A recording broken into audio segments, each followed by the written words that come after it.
श्री शिवाय नमस्तुभ्यम दोस्तों। हर हर महादेव। शंकर भगवान की जय, माँ पार्वती की जय, माँ गौरा की जय, श्री हरि विष्णु की जय, माँ लक्ष्मी की जय, देवों के देव महादेव की जय, गणेश भगवान की जय, नंदी महाराज की जय, शिव महापुराण की जय, श्रोतागण की जय, गुरुजन की जय, माता और पिता की जय। तो दोस्तों, आज हम शिव महापुराण का महत्व जानेंगे। आप लोग को पता ही होगा कि शिव महापुराण का कितना महत्व है। शिव महापुराण का आप लोग प्रदीप मिश्रा जी के मुख से सुन ही चुके होंगे। तो आज हम कथा शुरू करते हैं शिव महापुराण का।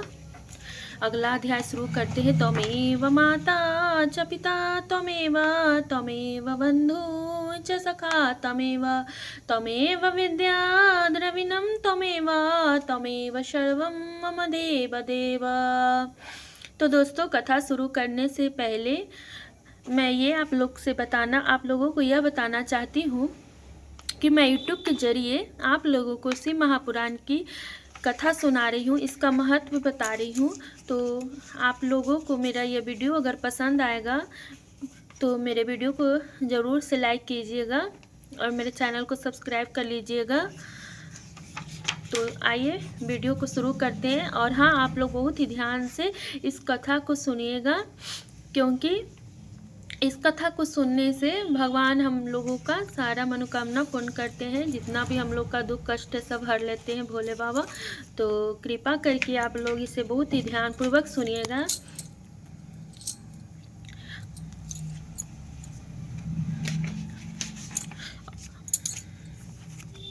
तो आज हम शिव महापुराण के कथा का रसपान ग्रहण करेंगे।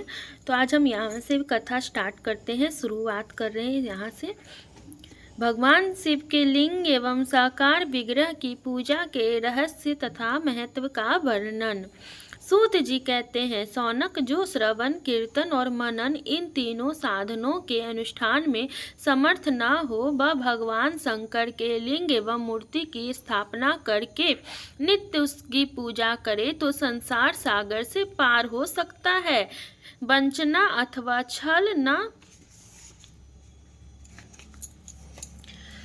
करते हुए अपनी शक्ति के अनुसार धन राशि ले जाए और उसे शिवलिंग अथवा शिव मूर्ति की सेवा के लिए अर्पित कर दे। साथ ही निरंतर उस लिंग एवं मूर्ति की पूजा भी करे। उसके लिए भक्ति भाव से मंडप, गोपुर, तीर्थ, मठ एवं क्षेत्र की स्थापना करे तथा उत्सव रचाए। वस्त्र ग्रहण, पुष्प, धूप, दीप अथवा पुआ और शाक आदि व्यंजनों से युक्त भांति भांति के भक्ष्य भोजन अन्न नैवेद्य के रूप में समर्पित करे। छत्र, ध्वजा, व्यंजन, चामर तथा अन्य अंगों सहित राजोपचार की भांति सब सामान भगवान शिव के लिंग एवं मूर्ति को चढ़ाए। प्रदक्षिणा, नमस्कार तथा यथाशक्ति जप करे। आवाहन से लेकर विसर्जन तक सारा कार्य प्रतिदिन भक्ति भाव से संपन्न करे। इस प्रकार शिवलिंग अथवा शिव मूर्ति में भगवान शंकर की पूजा करने वाला पुरुष श्रवण आदि साधनों का अनुष्ठान न करे तो भी भगवान शिव की प्रसन्नता से सिद्धि प्राप्त कर लेता है। पहले के बहुत से महात्माएं पुरुष लिंग तथा शिव मूर्ति की पूजा करने मात्र से भव बंधन से मुक्त हो चुके हैं। ऋषियों ने पूछा, मूर्ति में ही सर्वत्र देवताओं की पूजा होती है, लिंग में नहीं, परंतु भगवान शिव की पूजा सब जगह मूर्ति में और लिंग में भी क्यों की जाती है? सूत जी ने कहा, मुनीश्वरों, तुम्हारा यह प्रश्न तो बड़ा ही पवित्र और अत्यंत अद्भुत है। इस विषय में महादेव जी ही वक्ता हो सकते हैं। दूसरा कोई पुरुष कभी और कहीं भी इसका प्रतिपादन नहीं कर सकता। इस प्रश्न के समाधान के लिए भगवान शिव ने जो कुछ कहा है और उसे मैंने गुरु जी के मुख से जिस प्रकार सुना है उसी तरह क्रमशः वर्णन करूंगा। एकमात्र भगवान शिव ही ब्रह्मा रूप होने के कारण निष्कल निराकार कहे गए हैं। रूपवान होने के कारण उन्हें सकल भी कहा गया है, इसलिए वे सकल और निष्कल दोनों हैं। शिव के निष्कल निराकार होने के कारण ही उनकी पूजा का आधारभूत लिंग भी निराकार ही प्राप्त हुआ है। अर्थात शिवलिंग शिव के निराकार स्वरूप का प्रतीक है। इसी तरह शिव के सकल या साकार होने के कारण उनकी पूजा का आधारभूत विग्रह साकार प्राप्त होता है, अर्थात शिव का साकार विग्रह उनके साकार स्वरूप का प्रतीक होता है। सकल और अकल समस्त अंग आकार सहित साकार और अंग आकार से सर्वथा रहित निराकार रूप होने से ही वे ब्रह्मा शब्द से कहे जाने वाले परमात्मा है।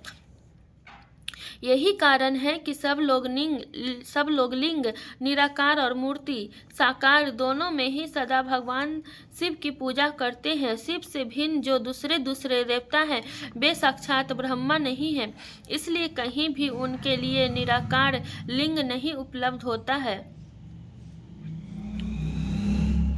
पूर्व काल में बुद्धिमान ब्रह्मा पुत्र सनत कुमार मुनि ने मंदराचल पर नंदिकेश्वर से इसी प्रकार का प्रश्न किया था। सनत कुमार बोले, भगवान शिव से भिन्न जो देवता हैं उन सब की पूजा के लिए सर्वत्र प्राय बेर मूर्ति मात्र ही अधिक संख्या में देखा और सुना जाता है। केवल भगवान की शिव की ही पूजा लिंग और बेर दोनों का उपयोग देखने में आता है। अतः कल्याणमय नंदिकेश्वर, इस विषय में जो तत्व की बात हो उसे मुझे इस प्रकार बताइए जिससे अच्छी तरह समझ में आ जाए। नंदिकेश्वर ने कहा, निष्पाप ब्रह्मा कुमार, आपके इस प्रश्न का हम जैसे लोगों के द्वारा कोई उत्तर नहीं दिया जा सकता, क्योंकि यह गोपनीय विषय है और लिंग साक्षात ब्रह्मा का प्रतीक है। तथापि आपसे भक्त हैं, इसलिए इस विषय में भगवान शिव ने जो कुछ बताया है उसे ही आपके समक्ष कहता हूँ। भगवान शिव ब्रह्मा स्वरूप और निष्कल निराकार हैं, इसलिए उन्हीं की पूजा में निष्कल लिंग का उपयोग होता है। संपूर्ण वेदों का यही मत है। सनत कुमार बोले, महाभाग योगींद्र, आपने भगवान शिव तथा दूसरे देवताओं के पूजन में लिंग और बेर का प्रचार जो रहस्य विभाग पूर्वक बताया है वह यथार्थ है। इसलिए लिंग और बेर की आदि का उत्पत्ति जो उत्तम वृत्तांत है उसी को मैं इस समय सुनना चाहता हूँ। लिंग के प्राकट्य का रहस्य सूचित करने वाला प्रसंग मुझे सुनाइए। इसके उत्तर में नंदिकेश्वर ने भगवान महादेव के निष्कल स्वरूप लिंग के आविर्भाव का प्रसंग सुनाना आरंभ किया।